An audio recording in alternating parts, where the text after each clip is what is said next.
Hey guys, ಎಲ್ಲರಿಗೂ ನಮಸ್ಕಾರ boss. Welcome back to Sagar stories. ನಮ್ಮ RCB 2025 ಅಲ್ಲಿ ಟ್ರೋಫಿನ ಗೆಲ್ತಾ ಇದ್ದಂಗೆನೆ ಎಕ್ಸ್ RCB ಯ ಕ್ರಿಕೆಟರ್ ಒಬ್ರು ಮಾತಾಡಿದ್ದಾರೆ.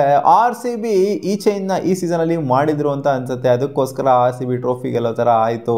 ಸೊ ಈ ಥರ ಏನಾದ್ರು ಮೇಂಟೈನ್ ಮಾಡ್ತು ಫ್ರಾಂಚೈಸ್ನ ಅಂತಂದರೆ ಯಾವ ಟೀಮ್ ಬೇಕಾದ್ರೂ ಟ್ರೋಫಿನ ಗೆಲ್ಬೋದು. ಅಂದರೆ ಟೀಮ್ನ ಫ್ರೇಮ್ ಮಾಡೋ ವಿಚಾರದಲ್ಲಾಗಿರ್ಬೋದು, ಜೊತೆಗೆ ಅಡ್ಮಿನಿಸ್ಟ್ರೇಷನ್ ವಿಚಾರದಲ್ಲಾಗಿರ್ಬೋದು, ಹೆಂಗೆ ನಡೆಸ್ಕೊತಾರೆ ಟೀಮ್ನ ಅನ್ನೋ ವಿಚಾರದಲ್ಲಾಗಿರ್ಬೋದು. ಸೊ ಎಲ್ಲದನ್ನು ಕೂಡ ಫ್ರಾಂಚೈಸ್ ಅಂಡರಲ್ಲೇ ಇರುತ್ತೆ, ಓನರ್ ಅಂಡರಲ್ಲೇ ಇರುತ್ತೆ. ಸೊ ಯಾವ ರೀತಿ ಪ್ಲೇಯರ್ಸ್ಗಳನ್ನ ಟ್ರೀಟ್ ಮಾಡ್ತಾರೆ, ಸೊ ಇದು ಕೂಡ ಸಿಕ್ಕಾಪಟ್ಟೆ ಇಂಪಾರ್ಟೆಂಟ್ ಆಗುತ್ತೆ. ಹಿಂದೆ ಇದ್ದಂಥ ಪ್ಲೇಯರು, ನಮ್ಮ RCB ಇದ್ದಂಥ ಪ್ಲೇಯರು, ಎಕ್ಸ್ ಪ್ಲೇಯರನ್ನೇ ಮಾತಾಡಿರೋದು. ಅದೇನೆ ಇಟ್ಸ್ ಮೊಹಮ್ಮದ್ ಕೈಫ್ ಅವರು ಮಾತಾಡಿದ್ದಾರೆ.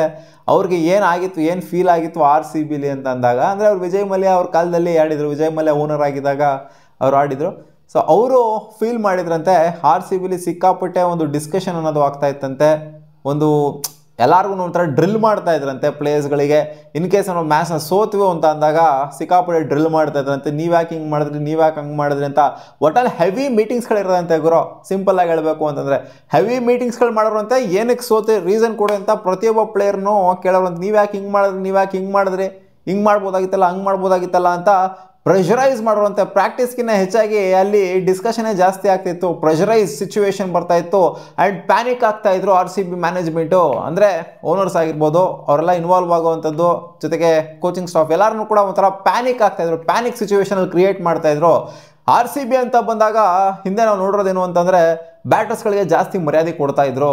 ಬಟ್ ರೀಸೆಂಟ್ ಪಾಸಲ್ಲಿ ಹೆಂಗಾಗಿದೆ ಅಂತಂದರೆ ಬ್ಯಾಟರ್ಸ್ಗಳಿಗೆ ಮರ್ಯಾದೆ ಕೊಡ್ತಾ ಇಲ್ಲ ಅಂತಲ್ಲ, ಎಲ್ಲರಿಗೂ ಈಕ್ವಲ್ ಆಗಿ ಮರ್ಯಾದೆ ಕೊಡ್ತಾ ಇದ್ದಾರೆ. ಅದಕ್ಕೋಸ್ಕರ ಲಾಸ್ಟ್ ಸೀಸನ್ ಗಮನಿಸ್ತು ಅಂತಂದರೆ ನೀವು ಎಲ್ಲರಿಗೂ ಕೂಡ ಈಕ್ವಲ್ ಆಗಿ ರೆಸ್ಪೆಕ್ಟ್ನ ಕೊಡ್ತಾ ಇದ್ದಾರೆ ಅಂತ ಅನ್ನಿಸ್ತು. ಇವಾಗ ಮುಂಚೆ ಎಲ್ಲ ಹೆಂಗಿತ್ತು ಅಂದರೆ Virat Kohli, Chris Gayle, AB de Villiers ಈ ಮೂರು ಬ್ಯಾಟರ್ಗಳನ್ನ ಇವ್ರು ರಿಟೈರ್ ಮಾಡ್ಕೊತಿದ್ರು. ಎಲ್ಲ ವರ್ಷನೂ ಕೂಡ ರಿಟೈರ್ ಮಾಡ್ಕೊಂತ ಇದ್ರು. ಆಮೇಲೆ ಅವ್ರು ಸುತ್ತ ಇರೋವಂಥವ್ರನ್ನೆಲ್ಲ ಚೇಂಜ್ ಮಾಡ್ಕೊಂಡು ಬರ್ತಾ ಇದ್ರು.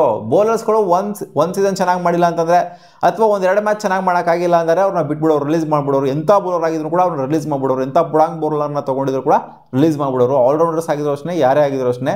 ಒಟ್ಟಲ್ಲಿ ಈ ಮೂರು ಜನರ ಹಿಂದೆ ಎಲ್ಲ ಸರ್ಕ್ಯುಲೇಟ್ ಆಗ್ತಾ ಇದ್ದೋ. ಈ ಮೂರು ಜನಕ್ಕೆ ಜಾಸ್ತಿ ರೆಸ್ಪೆಕ್ಟ್ ಅಂತ RCB ಕೊಡ್ತಾ ಇದ್ರು. ಒಂಥರ ದೊಡ್ಡ ಇವ್ರ ಥರ ಪುಡಾಂಗ್ಗಳ ಥರ ನೋಡ್ತಾ ಇದ್ರು, ಬೇರೆಯವರೆಲ್ಲ ಚಿಕ್ಕ ಕ್ರಿಮಿ ಕೀಟಗಳ ಥರ ನೋಡ್ತಾ ಇದ್ರು. ನಾನು ಅನುಭವಿಸಿದ್ದು ಇದು ಅಂತ ಮೊಹಮ್ಮದ್ ಕೈಫ್ ಅವರು ಹೇಳಿದ್ದಾರೆ. ಅವರು RCBಲಿ ಇದ್ದಾಗ ಇದು ಫೀಲ್ ಆಗಿದೆ ಅಂತ ಅವ್ರಿಗೆ. ಸೊ ಇವ್ರು ಮೂರು ಜನ ಮಾತ್ರ ದೊಡ್ಡ ಮೇಧಾವಿಗಳ ಥರ ಟ್ರೀಟ್ ಮಾಡೋರು, ಬೇರೆಯವ್ರನ್ನೆಲ್ಲ ಕಾಂಜಿ ಪಿಂಜಿಗಳ ಥರ ಟ್ರೀಟ್ ಮಾಡೋರು. ಆ್ಯಂಡ್ ಎಲ್ಲ ಹತ್ರನೂ ಕೂಡ ರೀಸನ್ನ ಕೇಳ್ಕೊಂಬರೋರು. ಆ್ಯಂಡ್ ಒಂದು ಮ್ಯಾಚ್ನ ನೆಟ್ಗಾಡಿಲ್ಲ ಅಂತಲೇ ಡ್ರಾಪ್ ಮಾಡೋವಂಥದ್ದು.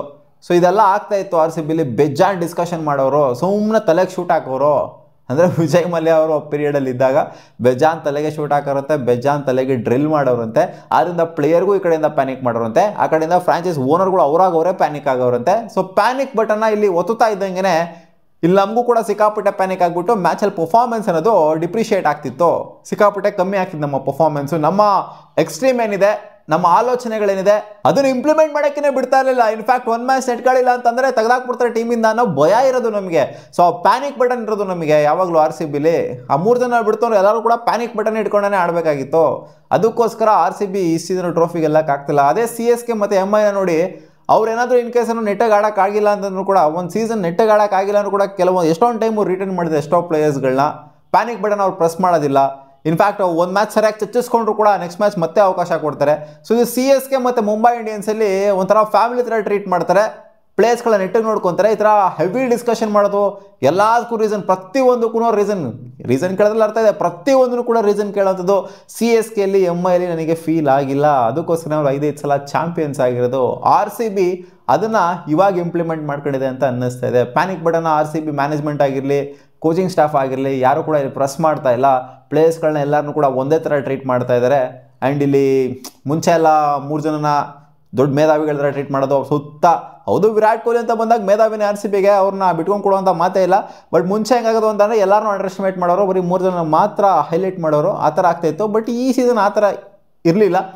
ಖಂಡಿತ ಇದು ಚೇಂಜ್ ಆಗಿದೆ RCBಲಿ. ಅದಕ್ಕೋಸ್ಕರ ಟ್ರೋಫಿ ಗೆಲ್ಲೋದ್ರಲ್ಲಿ ಯಶಸ್ವಿ ಆಗಿರೋದು. ಆ್ಯಂಡ್ ಯಾವುದೇ ಟೀಮು ಪ್ಯಾನಿಕ್ ಬಟನ್ನ ಒತ್ತಿತ್ತು ಅಂತಂದರೆ, ಪ್ಯಾನಿಕ್ ಮಾಡಿದ್ರು ಅಂತಂದರೆ ಆ ಟೀಮ್ ಟ್ರೋಫಿ ಅಂತೂ 100% ಗೆಲ್ಲಲ್ಲ ಅಂತ ಹೇಳಿದರೆ.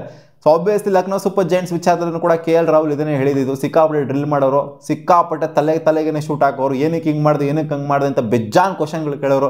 LSG ಓನರ್ ಬಂದ್ಬಿಟ್ಟು ಅದಕ್ಕೆ ನನಗೆ ಸಿಕ್ಕಾಪಟ್ಟೆ ಸೈಕಾಗಿ ಹೋಗ್ಬಿಟ್ಟಿದ್ದು, ತಲೆ ಕೆಟ್ಟೋಗ್ಬಿಟ್ಟಿದ್ದು ನನಗೆ LSGಲಿದ್ದು, ಅದಕ್ಕೆ ನಾನು ಈಚೆ ಬಂದೆ ಅಂತ ಅವರು ಕೂಡ ಹೇಳಿದ್ದಾರೆ.